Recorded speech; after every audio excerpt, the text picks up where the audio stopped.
Good afternoon, everybody, and thank you for joining us for this particular portion of our day-long broadcast on this first anniversary.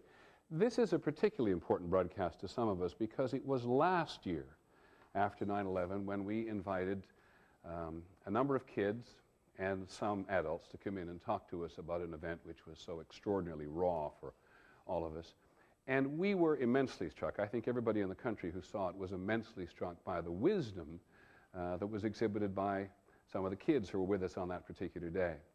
We've invited some of them back to help us get through another day. First, here's some of what they said last year.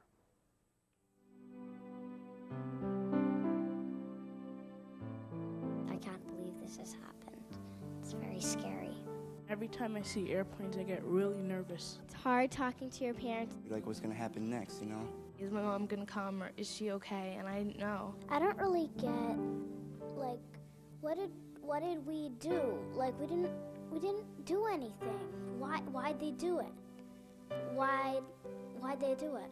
What has the United States done to install such hatred into these people's hearts? We created them because we made the guns. We sold the guns.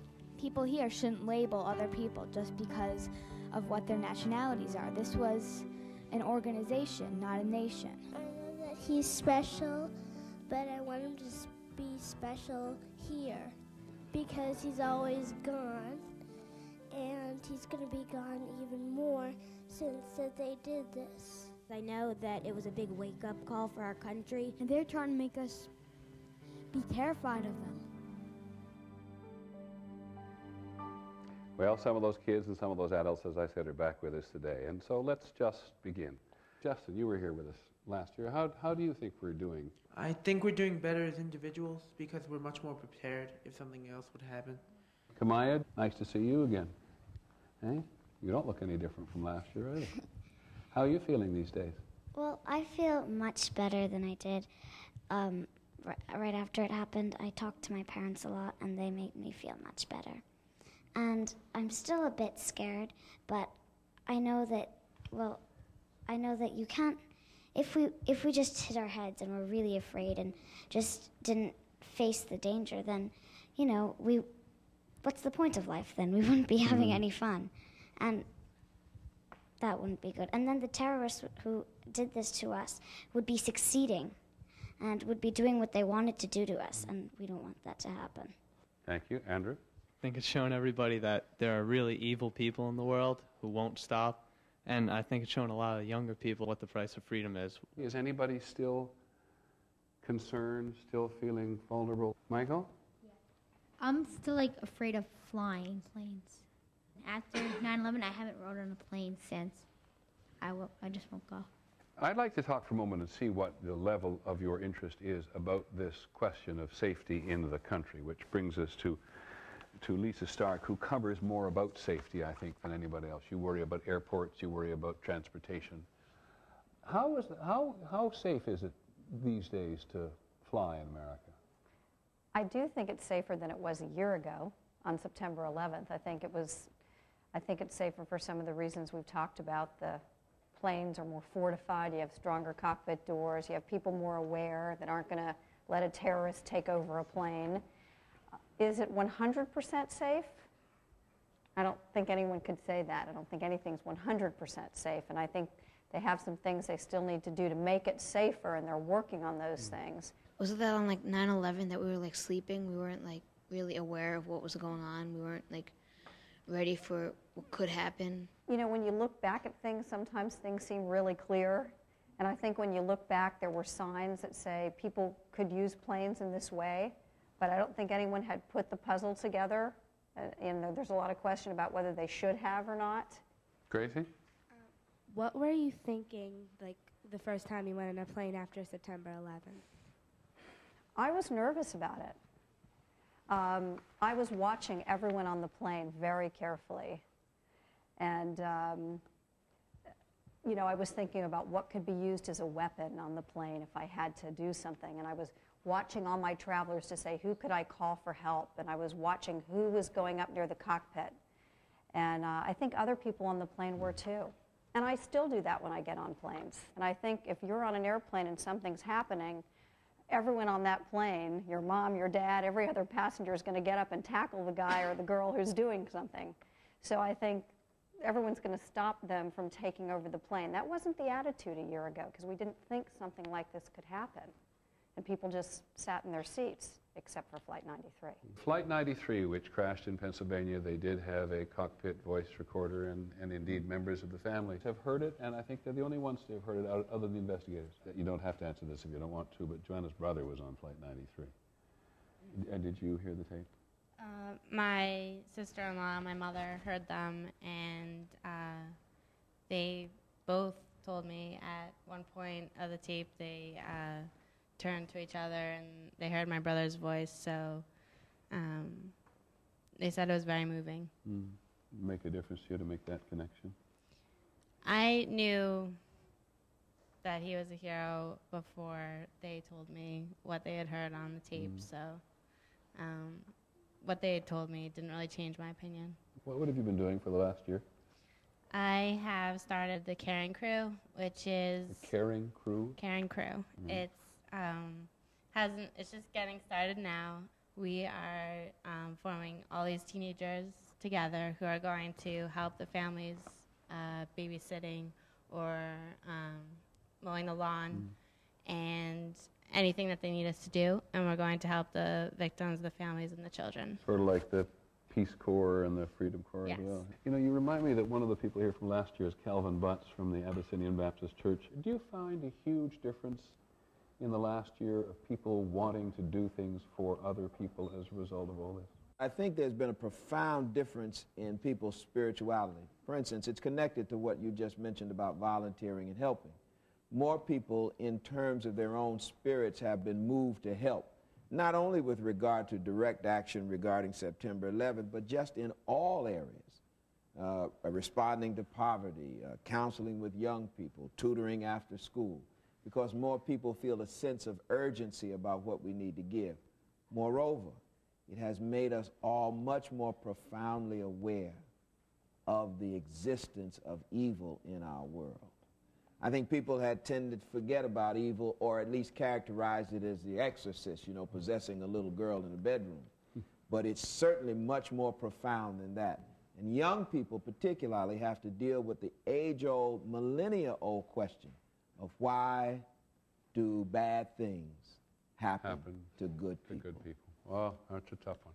Michael, you've had your hand up there looking like a flagpole. I have a question for Joanne. Okay. When you found out that your brother was on the plane, what were you thinking? I was at school, and my mother came to pick me up, and she told me right away that my brother was on a hijacked plane. And I was more shell-shocked, I think, than anything else. I just kind of said, okay, let me go get my bag, and I ran and got my bag, and we got in the car. It didn't really hit me till a couple of days later that I wasn't going to see my brother again. And, I think I watched every member of my family, break down to tears. But I think now we've kind of formed a unit, and I feel like the American people have come together, and that's really helped. This wonderful expression all the time of the American people coming together. Max.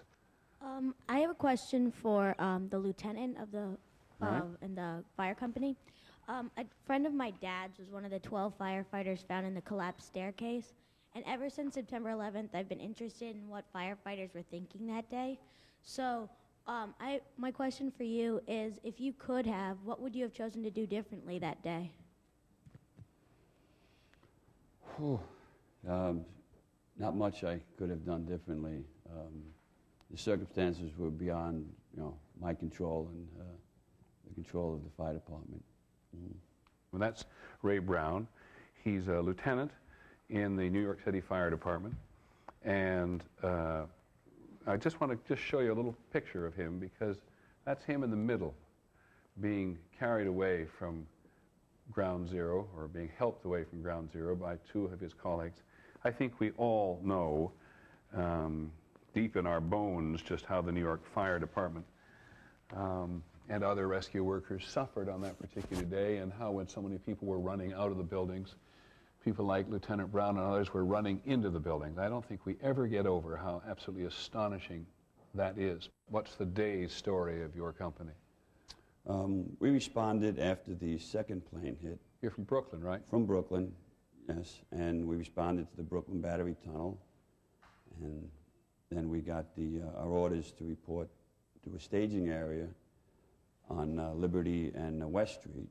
And about 5 minutes there, we were on our way into the South Tower when that collapsed.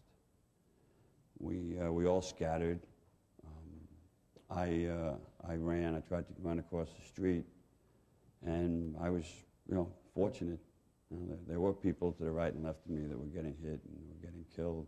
I know the kids have got some questions for you, but I have one, because you were found, I think, because of one of your firefighters' tools, right? Your light. Correct. Yes. Have you got? And I see you've got it with you. Can you tell us that story? Yeah. Well, after we survived the first tower, first collapse, I went back to my fire truck, and the guys from my company were there. And, well, first let me say that I never felt so proud in my whole life, because they were there, and they said, "Okay, Lou, what do we do? We just survived hell," and they wanted to know what we're going to do. So I ran into a chief I know, and he told me that there were firefighters trapped in the Marriott Hotel. So we went into the Marriott Hotel, and we were within 5 feet of Lieutenant Bob Nagel, and we were talking to him, and we were in the process of trying to save him when the second tower came down.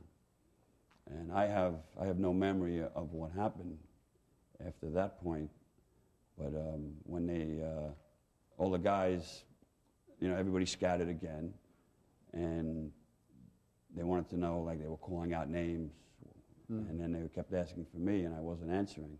And then they saw my light.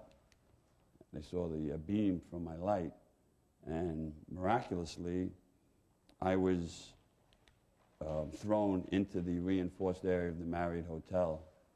And as we've seen in several pictures, that was the only area that anybody, if you weren't in that little reinforced area, you didn't survive. And I know a lot of kids have got questions for you. Jason. I just want to know, like, when the first plane hit, what was going through your mind, and what were you, like, really thinking about when it happened? Well, at the time, I didn't think that my company was going to respond. We're in Brooklyn, but since I had worked in Manhattan for 6 years, a lot of my fellow firefighters were trying to ask me for advice and just my opinion on what they thought was happening and how we were going to put that fire out. But I knew right from the get-go that we weren't putting that fire out. Yes? Are you ever afraid of going to work anymore? Well, that's a good question. That's a real good question. Yeah, I've always been afraid, a little bit afraid. I've had a lot of friends die over the years, but that's what I do. That's my job, and I love my job.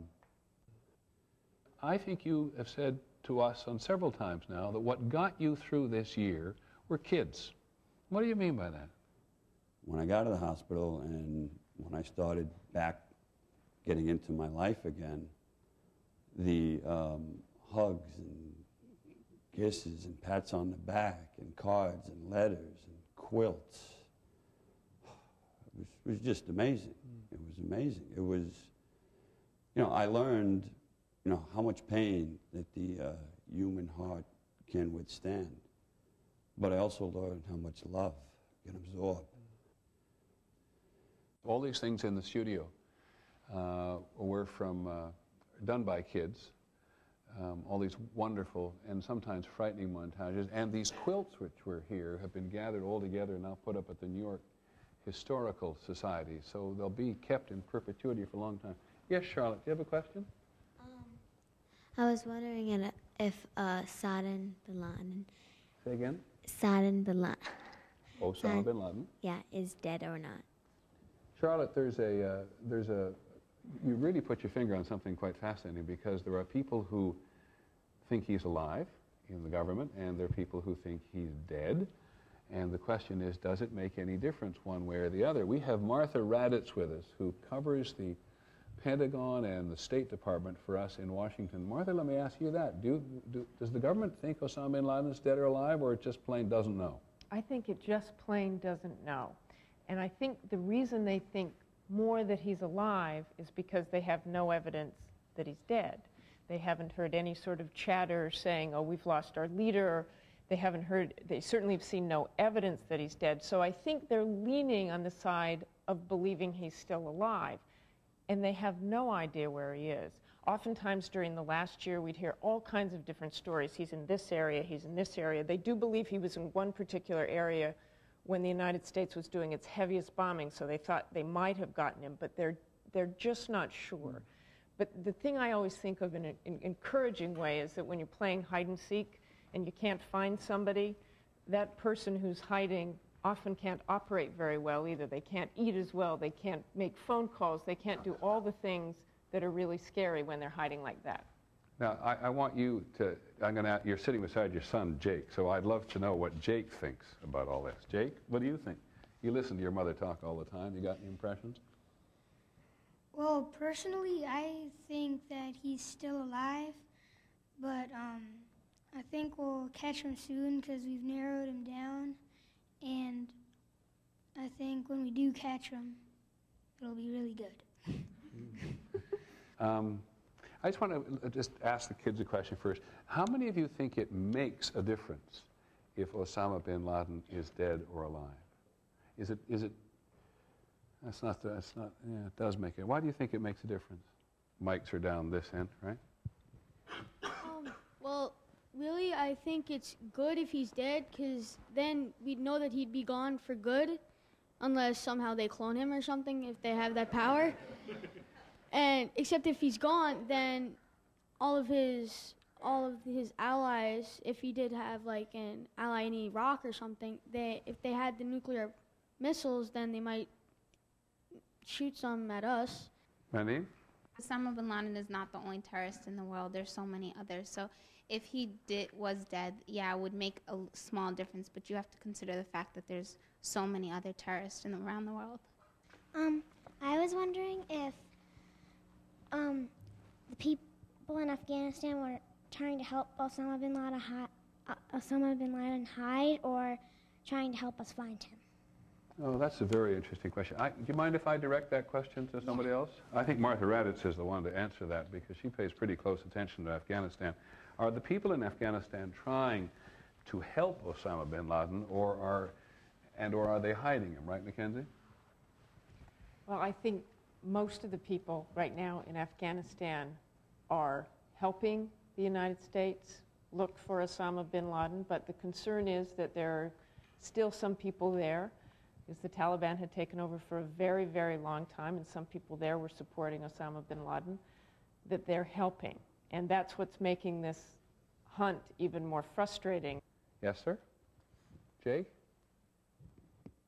Well, I just wanted to know, if we bomb Iraq, would that make Iraq and the Taliban allies? Yeah, to ask your mother. As the public affairs officer. That's a very good question. That's a very good question, Jake. And I'm not prepared for that. No. If the United States bombs Iraq, will the Taliban or al-Qaeda be allies? I think there are a lot of people in the world, if the United States bombed Iraq, who would be more angry at the United States. I think people in al-Qaeda would probably say, isn't that great? Now they're all involved with Iraq, and maybe we can get away with something else, or maybe we can make an ally out of them. Osama bin Laden himself seems to switch sides over the years. Sometimes he was with Iraq, sometimes he was against Iraq. So you don't know for certain what he's doing, but I think right now the organization cares about themselves, and they would be all too happy if the United States went after Iraq because they'd think there'd be less attention. How is that? Is that okay answer? Okay. Yeah. Actually, we'd like to subscribe to your dinner conversations. Is anybody else worried about the United States attacking Iraq? Yes, EJ. EJ, right? Front. I'm kind of worried because Iraq, they have kind of nuclear weapons, and if we took action against them, wouldn't they fight back using these weapons? It's a good question. The president's one of the parts of the debate now. The president says that Saddam Hussein or Iraq has the makings of the nuclear weapons and also bacteriological and chemical weapons. If the United States attacked Iraq, would you feel safer? If they succeeded, I would feel a little bit safer, but when they were attacking, I wouldn't feel very safe because they could attack Iraq. Because they just, I don't know, they just... Okay. Well, hey, listen, nobody else has the answer. No reason you should have either. Some of you will remember that Dr. Kyle Pruitt, who's a psychiatrist, was here with us last year from Yale University. A year ago, we sat here concerned and worried, not sleeping, frightened for our children, having no clue what it would feel like a year from now. We know there are many children in America who are still quite frightened. They are coping and they're wonderful. They're asking great questions, but fear is a part of their life in ways that it was not before September 11th. A word to the parents. Think thoughtfully with your children about how they're doing. If they are afraid, they have their reasons. Respect their fears. Talk with them about it. Silence is not protection. It simply precludes solutions. So we have learned over and over again, listen to your children, find out what they mean, because that is going to be the road back to health for them. How many of you kids, that show of hands is not always the most reliable thing, but how many of you kids actually have talked about it with your parents in the last year? Anybody not talked to their parents about it? Yeah, it's interesting because in a poll we did of the country, we found that about half the kids in the country said they talked to their parents about it, and half of them hadn't. One of the things we noticed last year, and I think I noticed again this year, is that the kids often seem so much more articulate than those of us who are older. Which brings me a little bit to Razia. Razia, you're an Arab American and Afghan American, and Yasmin is an Arab American. And are you both Muslims? And what's the year been like for you? Well, before September 11th, I never wore my scarf. I Really? just wore it in school because I go to an Islamic school. And outside of school, I never wore it. But after September 11th, I felt that I had to wear it to represent my people, my religion, and myself. And after I wore it, I wanted to show people that I wasn't an evil person, that what people think. But, when I wear it, my parents weren't okay with it.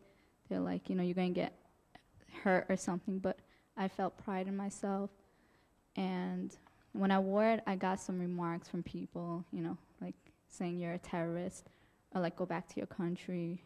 It's changed in some way because when we walk down the street, some people will mock at us and make comments because they see us wearing a scarf. But I feel that as long as you don't fully understand our religion, then you shouldn't make comments because there's ignorant people and there's extremists in every religion. It's not just Islam. So as long as you haven't read the Quran fully and understood, don't make a comment, whether it be positive or negative. I have a question.